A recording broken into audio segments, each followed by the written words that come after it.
आनंद Pradikshit life management channel के प्रिय दर्शकों, व्यूअर्स,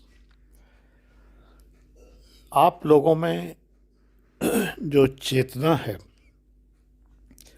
चेतना ऊर्ध्व चेतना होनी चाहिए। सर्वव्यापी ऊर्ध्व चेतना आपके अंदर होनी चाहिए और यही मैं इस वीडियो में बताने जा रहा हूँ कि ये क्या होती है। मैंने पिछले कई वीडियोस में आपसे कहा है कि सांस सांस पर प्रभु का नाम लेना चाहिए। प्रत्येक श्वास के साथ भगवान का नाम निकले, अपने मन में निकले। अजपा जप होता है ये, मतलब हम जप नहीं रहे होते हैं लेकिन जाप चल रहा होता है।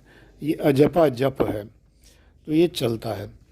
जब ये श्वास के साथ चलने लगता है, जैसे श्वास के साथ अंदर ही अंदर राम शब्द का उच्चारण हो रहा है, श्वास के साथ अल्लाह शब्द का उच्चारण हो रहा है, जिनका इस्लाम धर्म है, या जो सिख हैं वो वाहिगुरु का उच्चारण कर रहे हैं, या जो ईसाई हैं वो गॉड का उच्चारण कर रहे हैं। ये सभी धर्मों के लिए है। सब धर्मों में इसका महत्व बताया गया है। सूफीज़ में ये ज़िक्र है, ये ज़िक्र हर समय होते रहना चाहिए, तज़किरा कहलाता है, तो ये हर वक्त होना चाहिए। इसी तरह हिंदू धर्म में है, आप चाहे विष्णु, हिंदू धर्म में तो ऑप्शंस बहुत हैं, आप विष्णु, माँ, या भगवान कृष्ण, या राम, या हनुमान जी, या जिस किसी इष्ट देव का स्मरण करना चाहें उसका स्मरण आप प्रत्येक सांस के साथ में कर सकते हैं।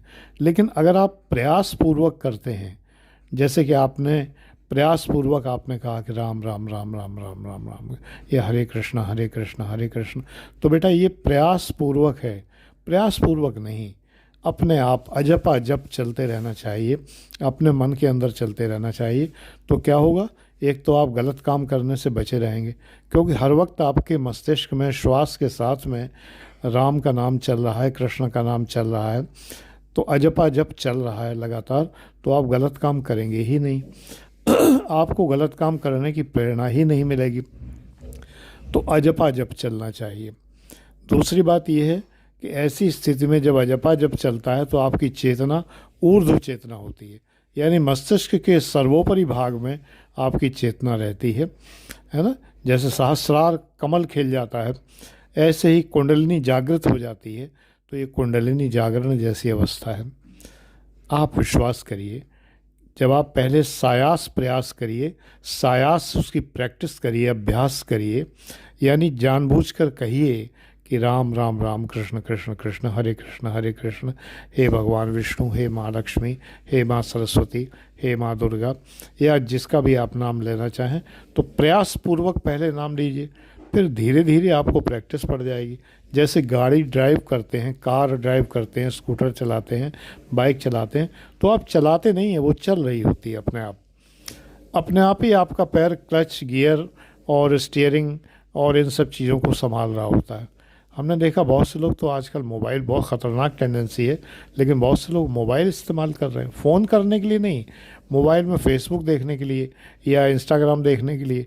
वो इंस्टाग्राम और फेसबुक देख रहे हैं गाड़ी चलाते हुए, और अच्छी खासी स्पीड से चलाते हुए मैंने देखा। तो ये तो खैर बहुत ही ख़तरनाक बात है। यहाँ पर वो अजपा जप नहीं काम आएगा, यहाँ तो सीधे ही कल्याण हो जाएगा किसी दिन इन लोगों का। लेकिन आप पहले प्रैक्टिस करिए, फिर ये अपने आप गाड़ी चलने लगेगी, आपके मन में अपने आप जाप चलने लगेगा, और ये जाप जो है आपको महसूस होने लगेगा कि मेरे मन के अंदर जाप चल रहा है। तो ये ऊर्ध्व चेतना लाइए, बहुत अच्छी है। इससे आपके समस्त कल्याण होंगे, समस्त प्रकार के कल्याण होंगे, आपको मन चाहा सब कुछ मिलेगा और ईश्वर आपको सब देगा। विश्वास कीजिए, आपका जीवन सुखी होगा, आपका परिवार सुखी होगा, आप सुखी होंगे, स्वास्थ्य रहेगा घर में, परिवार में, असमय मृत्यु से बचे रहते हैं। और इस प्रकार के जो तमाम सारे काम हैं, पुलिस और जेल और वकील, मुकदमे, डॉक्टर, नर्सिंग होम, इन सब चीज़ों से बचे रहते हैं जिनके मन में अजपा जप चलता है। करके देखिए, एक बार ट्राई करिए। मैंने किया है और ईश्वर की कृपा है कि बहुत सी बातों में मैं अपने को बहुत सुखी महसूस करता हूँ। ऐसा नहीं है कि मैं डॉक्टर के यहाँ नहीं गया, वकील के यहाँ नहीं गया, नर्सिंग होम नहीं गया, लेकिन जितना अजपा जप मैंने किया या जितना मेरे मन में चला, उतना सुख मुझे, उतना आनंद मुझे मिला। यदि शुरू से किया होता तो शायद ये वकील डॉक्टर का चक्कर भी नहीं होता। बिल्कुल सही बात ये।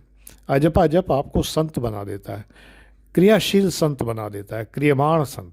आप जो है क्रिया करते रहते हैं, कार्य करते हैं, सांसारिक कार्य करते हैं, लेकिन आपके अंदर एक संतत्व, एक संत का भाव उत्पन्न हो जाता है। करके देखिए, मेरी बात मानिए, ट्राई करिए।